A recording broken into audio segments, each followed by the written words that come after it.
ঘুগনি এমন একটা রেসিপি যেটা রুটি, লুচি, পরোটা এমনকি মুড়ি দিয়েও অনায়াসে খাওয়া যেতে পারে।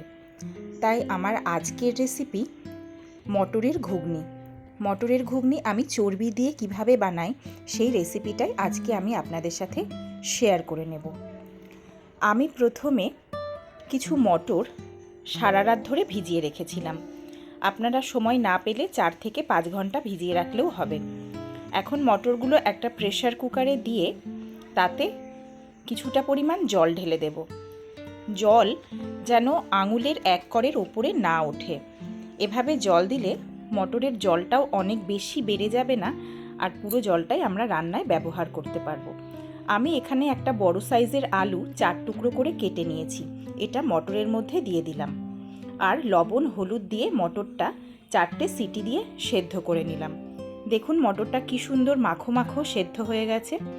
এখন আমি তাওয়া বসিয়ে 4টে শুকনো লঙ্কা, 1 টুকরো দারচিনি, 4টে লবঙ্গ, 4টে এলাচ একটু নাড়াচাড়া করে তারপর 1 চামচ মৌরি, 1 চামচ জিরে আর 1 চামচ ধনে দিয়ে খুব ভালো করে ড্রাই রোস্ট করে নেব।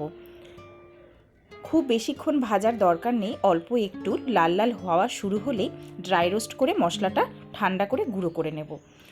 তারপর আমি গ্যাস অন করে কড়া বসিয়ে তাতে 4 টেবিল চামচ সর্ষের তেল দিয়ে দিলাম 1 টেবিল চামচ চিনি। এই চিনিটা দেওয়ার ফলে ঘুগনির কালারটা খুব সুন্দর আসবে। চিনিটা যখন মেল্ট হয়ে যাবে তখন খুন্তি দিয়ে নাড়িয়ে আমরা দিয়ে দেব কুচি করে রাখা কিছু পেঁয়াজ। পেঁয়াজটা খুব ভালো করে ভেজে নিতে হবে।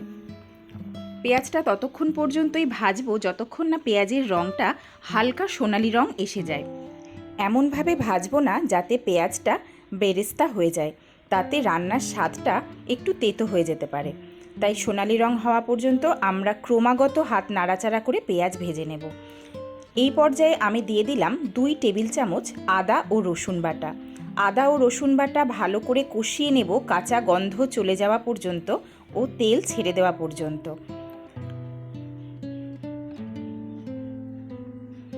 আদা ও রসুনটা যখন ভালো মতো ভাজা হয়ে যাবে তখন রঙের জন্য দিয়ে দেব 1 টেবিল চামচ হলুদ, 1 টেবিল চামচ কাশ্মীরি লঙ্কার গুঁড়ো ও 1 টেবিল চামচ ঝাল লঙ্কার গুঁড়ো।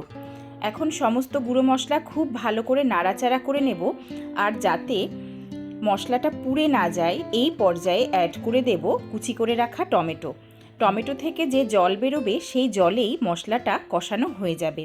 আর ঝালের জন্য দিয়ে দিলাম বেশ কিছু পরিমাণ কাঁচা লঙ্কা কুচি। ঘুগনিতে কাঁচা লঙ্কা কুচিটা খুব ভালো স্বাদ আনতে সাহায্য করে। আমি মশলাটা একটু ধরে যাচ্ছিল বলে কিছুটা পরিমাণ জল দিয়ে মশলাটা খুব ভালো করে কষিয়ে নিলাম।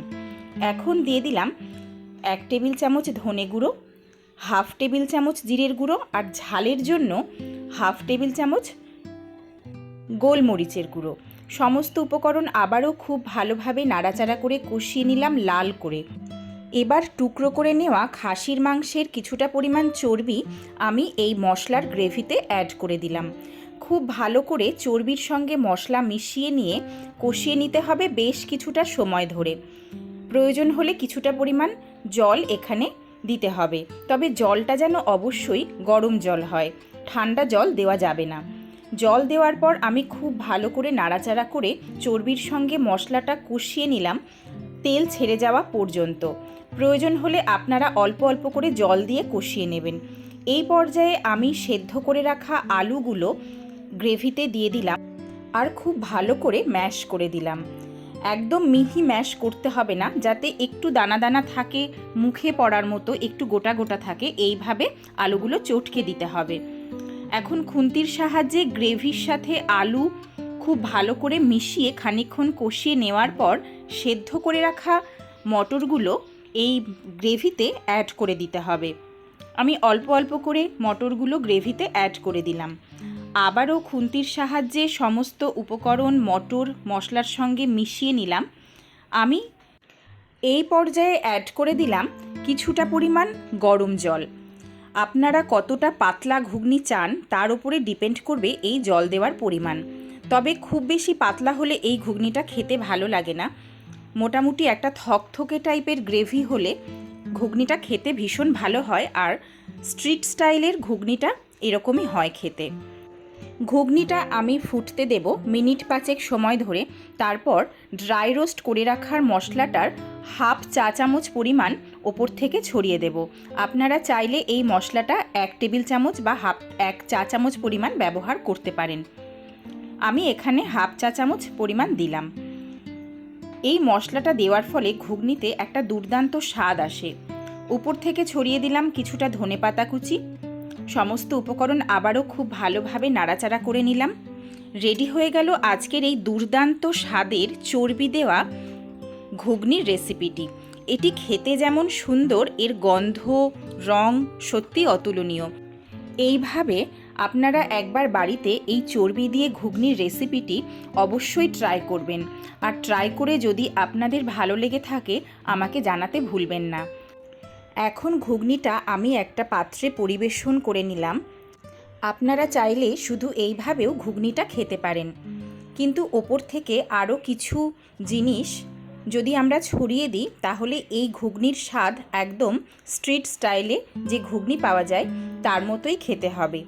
তাই আমি এখানে ওপর থেকে ছড়িয়ে দিলাম কিছুটা শসা কুচি, কিছুটা পেঁয়াজ কুচি,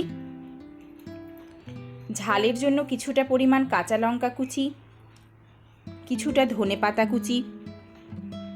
আর যদি আপনাদের কাছে ভুজিয়া থাকে বা চানাচুর থাকে, যেটা থাকে সেটাই আপনারা ওপরে দিতে পারেন।